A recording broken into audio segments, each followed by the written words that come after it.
1959, tens of thousands of Tibetans trekked across the mighty Himalayas, emerging from centuries of isolation into a world completely new to them.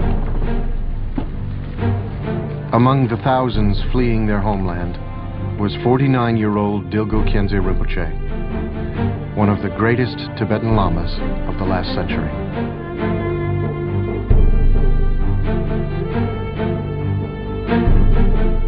After traveling on foot for many months, Rinpoche and his entourage reached Bhutan, the last of the Himalayan Buddhist kingdoms. Like the other Tibetans fleeing at that time, Rinpoche had lost everything.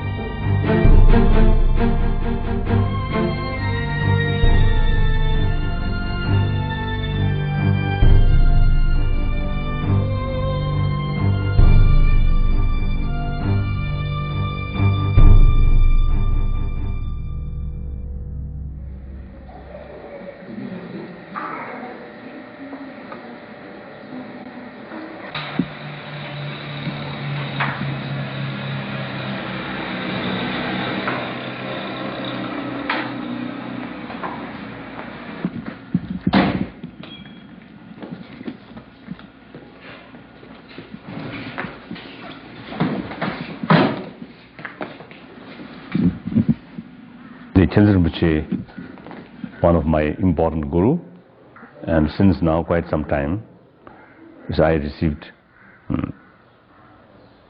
so many teachings, many important teachings, especially the teaching of the realization or the experience of Rigpa.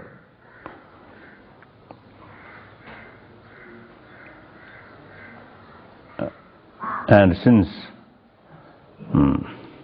my first meeting with him, I got very good impression.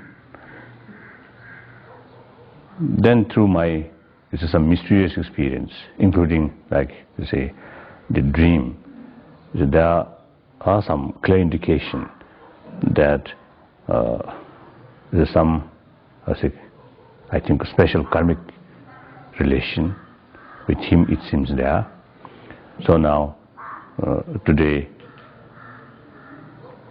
I feel very, very grateful to him and very, very helpful.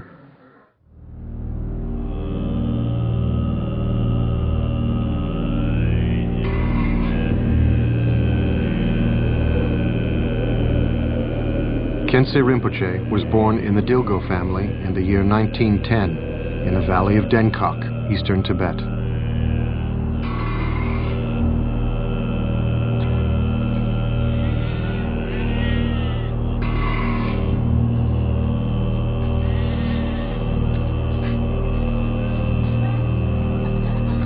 His father, the governor of the Derge district, was overjoyed.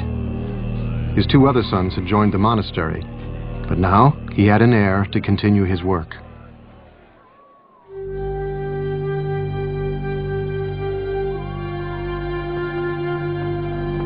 In a hermitage behind the Dilgo estate lived Mipam Rinpoche, one of the most influential and revered scholars of the time.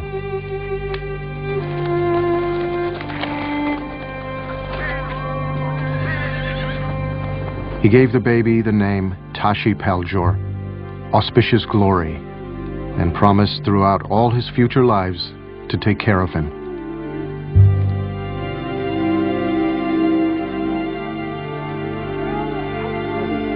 Many Buddhist masters advised that Tashi Paljor should enter the spiritual path.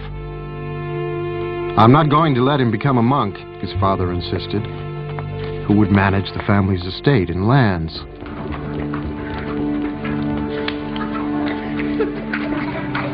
One day, while playing with his brother, Tashi Paljor fell into a pot of boiling soup.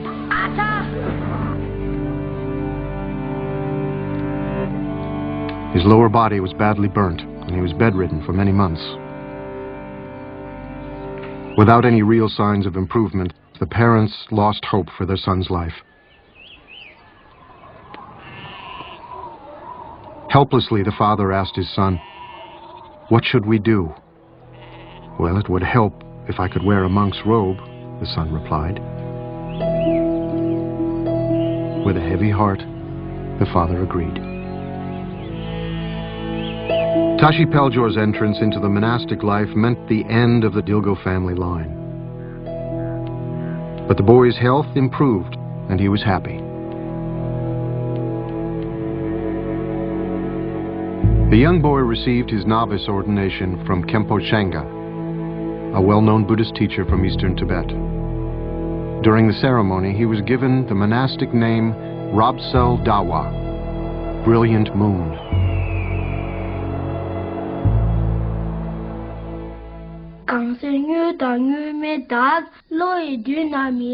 Known for his ability to comprehend even the most complex Buddhist philosophies, upon returning from his studies for a brief winter break, the 9-year-old taught his mother the text, The Way of the Bodhisattva. At 14, the boy traveled to the great monastery of Shechen, where Shechen Gyaltsab, a well-known meditation master, bestowed on him the highest of all the Buddhist teachings, the introduction to the true nature of his mind. He later wrote, "It transformed my perception and made me wish to give up all mundane concerns of this life and stay in solitude like my precious master to realize the great perfection."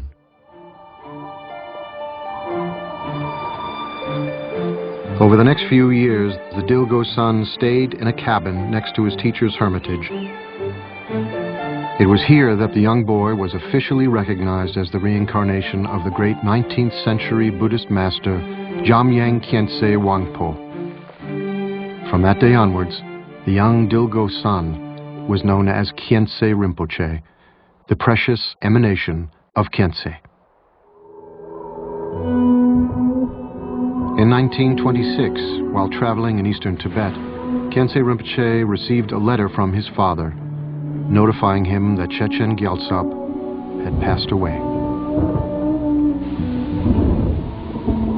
Feeling as if his heart had been torn from his chest, the 18-year-old wrote, "Alas, qualified master, though I followed you, the Buddha, in person, I haven't come to a true understanding about the instructions. How can you leave me behind like an abandoned orphan?"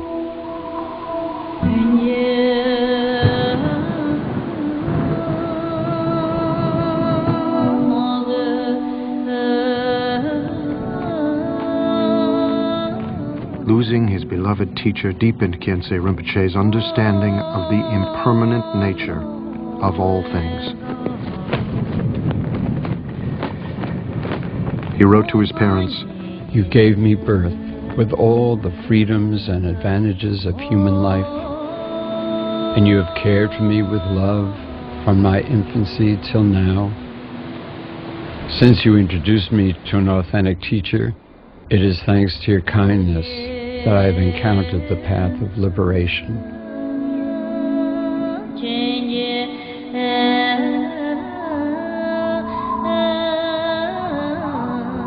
For the next 13 years, Khyentse Rinpoche isolated himself in the caves of eastern Tibet. The only visitor he saw was his older brother, who would occasionally visit with provisions.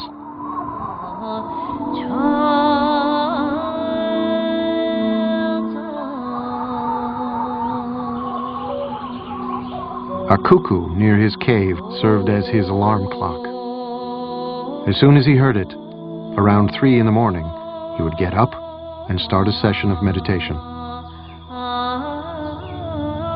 After hearing, thinking about, and meditating on the life of my perfect teacher, I have resolved to slip quietly away from all this life's concerns and head for the wilderness of overhanging cliffs alone.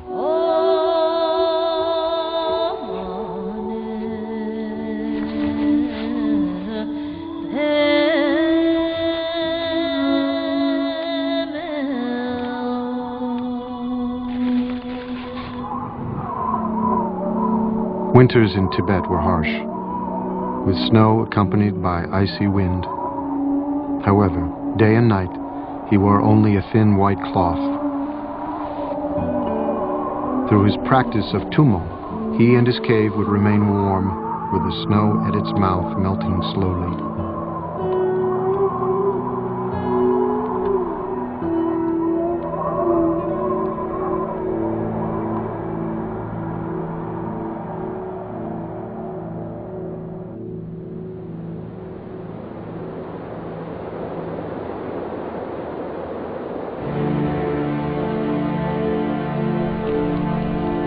Although for now your sun will hide away in mountain glens, your smiling faces will be with me always. And if I reach the citadel of experience and realization, I shall repay your kindness. Of that you can be sure.